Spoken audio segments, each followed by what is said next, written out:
আসসালামু আলাইকুম। সবার আগে বাছাই করা 10টি আন্তর্জাতিক খবর জানিয়ে দেব। প্রথমেই থাকছে শিরোনাম। তবে তার আগে অনুরোধ থাকবে ভিডিওটিতে একটি লাইক দিবেন।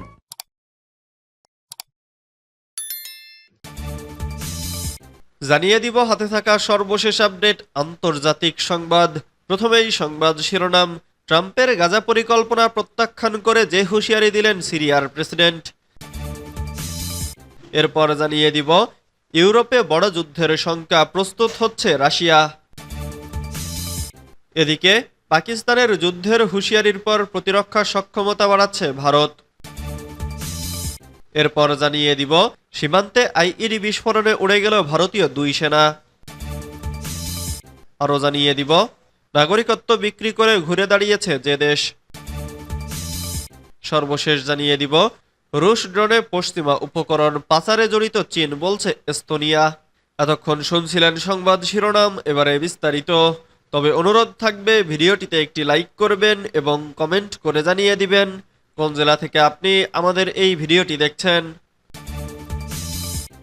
ট্রাম্পের গাজা পরিকল্পনা প্রত্যাখ্যান করে যে হুঁশিয়ারি দিলেন সিরিয়ার প্রেসিডেন্ট। গাজা দখলের পরিকল্পনার কথা বলে বিশ্বজুড়ে তুমুল সমালোচনার মুখে পড়েছেন মার্কিন প্রেসিডেন্ট ডোনাল্ড ট্রাম্প। বিষয়টি নিয়ে এবার মুখ খুলেছেন সিরিয়ার নতুন প্রেসিডেন্ট আহমেদ আল সারা। জানিয়েছেন তীব্র প্রতিক্রিয়া।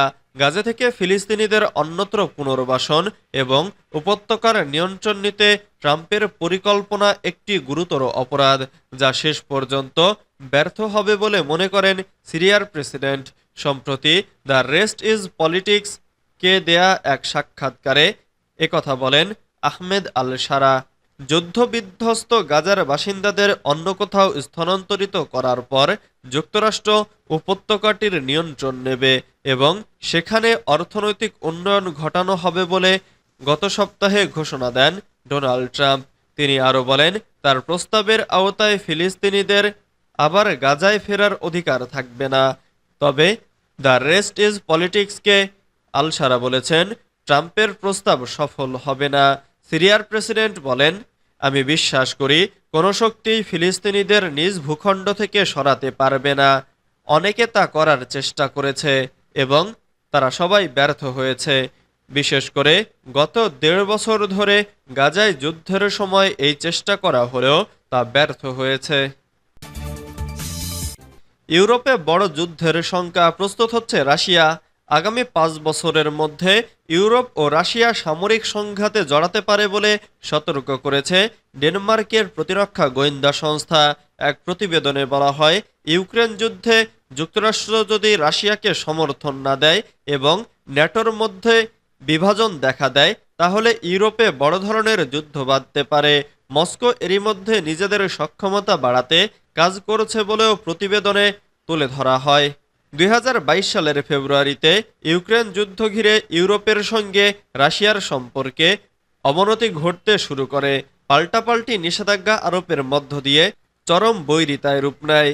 এরপর থেকেই ইউরোপে আরেকটি বড় যুদ্ধের আশঙ্কা করে আসছেন বিশ্লেষকরা। এবার একই ইঙ্গিত দিল ডেনমার্কের প্রতিরক্ষা গোয়েন্দা সংস্থাও। আগামী 5 বছরের মধ্যে রাশিয়া ও ইউরোপ সামরিক সংঘাতে জড়াতে পারে বলে সতর্ক করেছে তারা। দেশটির রাষ্ট্রীয় গণমাধ্যম প্রকাশিত এক প্রতিবেদনে বলা হয়, ইউক্রেন যুদ্ধ শেষ হলে বা কোনো কারণে আটকে গেলে কিংবা সামরিক জোট ন্যাটোর মধ্যে যদি বিভাজন দেখা দেয়, তাহলে রাশিয়ার সঙ্গে আঞ্চলিক সংঘাত তৈরি হতে পারে। পাকিস্তানের যুদ্ধের হুঁশিয়ারির পর প্রতিরক্ষা সক্ষমতা বাড়াচ্ছে ভারত। ভারতের সামরিক শক্তিতে পাকিস্তান ভীত নয় বলে সম্প্রতি মন্তব্য করেন দেশটির সেনাপ্রধান জেনারেল অসীম মুনির। এছাড়া কাশ্মীরের জন্য প্রয়োজনে যুদ্ধ করার হুঁশিয়ারিও দেন তিনি। এর মধ্যেই এবার নিজেদের প্রতিরক্ষায় নজর দিয়েছে ভারত। ভারতীয় কিছু গণমাধ্যম জানিয়েছে, আকাশ প্রতিরক্ষা সক্ষমতা বাড়াতে যুক্তরাজ্যের সঙ্গে একটি নতুন চুক্তি করেছে ভারত। সে অনুযায়ী খুব শিগগিরই man portable air defence system পেতে যাচ্ছে ভারতীয় সেনাবাহিনী। সম্প্রতি ব্রিটিশ প্রতিরক্ষামন্ত্রী লর্ড ভার্নন কোকার অ্যারো ইন্ডিয়ায় যুক্তরাজ্য ভারত প্রতিরক্ষা অংশীদারিত্ব প্যাভিলিয়নের উদ্বোধন করেন। সেখানে প্রতিরক্ষা সংক্রান্ত চুক্তিটি হয় বলে জানা গেছে। চুক্তিতে বলা হয়েছে যুক্তরাজ্যের প্রতিরক্ষা কোম্পানি থ্যালেস এবং ভারত ডাইনামিক্স লিমিটেড যৌথভাবে ম্যানপ্যাড সিস্টেম সরবরাহ করবে। এই সিস্টেমটি খুব ছোট রেঞ্জের এয়ার ডিফেন্স, যা শত্রু ক্ষেপণাস্ত্র ও যুদ্ধবিমানকে দ্রুত এবং কাছ থেকে টার্গেট করতে সক্ষম। সীমান্তে আইইডি বিস্ফোরণে উড়ে গেল ভারতীয় 2 সেনা। জম্মু ও কাশ্মীরের আখনুর সেক্টরে ইম্প্রোভাইজড এক্সপ্লোসিভ ডিভাইস বিস্ফোরণে ভারতীয় 2 সেনা নিহত হয়েছেন।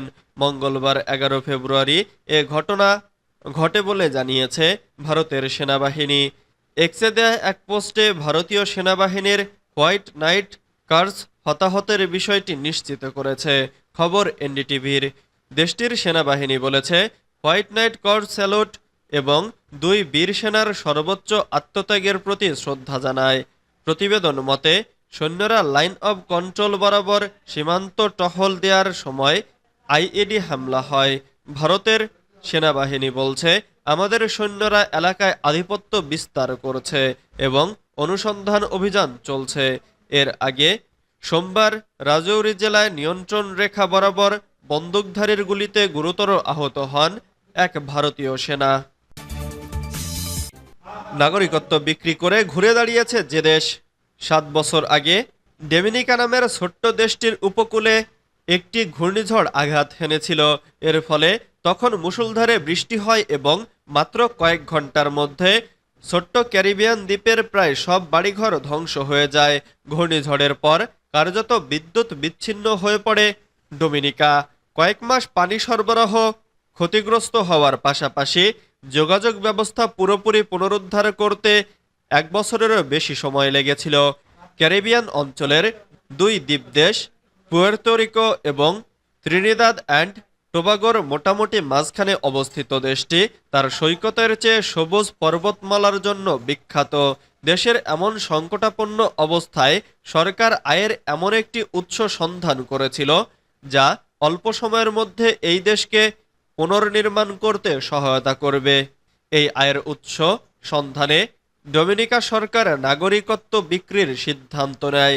এই সিদ্ধান্ত নেয়ার পর ডোমিনিকার প্রধানমন্ত্রী রুজভেল্ট স্কেরিট অফিসিয়াল ওয়েবসাইটে এক বার্তা দেন, যাতে বলা হয়, আমরা সারা বিশ্ব থেকে সবাইকে আমাদের দেশে বিনিয়োগের জন্য আমন্ত্রণ জানাচ্ছি। এর বিনিময়ে আমরা তাদের ডোমিনিকান নাগরিকত্বের প্রতিশ্রুতি দিচ্ছি। সিটিজেনশিপ বাই ইনভেস্টমেন্ট এ প্রোগ্রামের মাধ্যমে বিদেশিদের একটি নির্দিষ্ট পরিমাণ বিনিয়োগের বিনিময়ে এই দেশের নাগরিকত্ব দেওয়ার ঘোষণা দেয়া হয়েছিল। রুশ ড্রোনে পশ্চিমা উপকরণ পাচারে জড়িত চীন, বলছে এস্তোনিয়া। রুশ সামরিক বাহিনীর জন্য গুরুত্বপূর্ণ পশ্চিমা উপকরণ চোরাচালানের কেন্দ্রস্থল হয়ে উঠেছে চীন। এগুলো ব্যবহার করে মস্কোর সামরিক ড্রোন তৈরির অন্যতম সহায়ক হয়েছে বেইজিং। বুধবার 12 ফেব্রুয়ারি প্রকাশিত এস্তোনিয়ার বৈদেশিক গোয়েন্দা সংস্থার বার্ষিক প্রতিবেদনে এই দাবি করা হয়েছে। ব্রিটিশ বার্তা সংস্থা রয়টার্স এ খবর জানিয়েছে।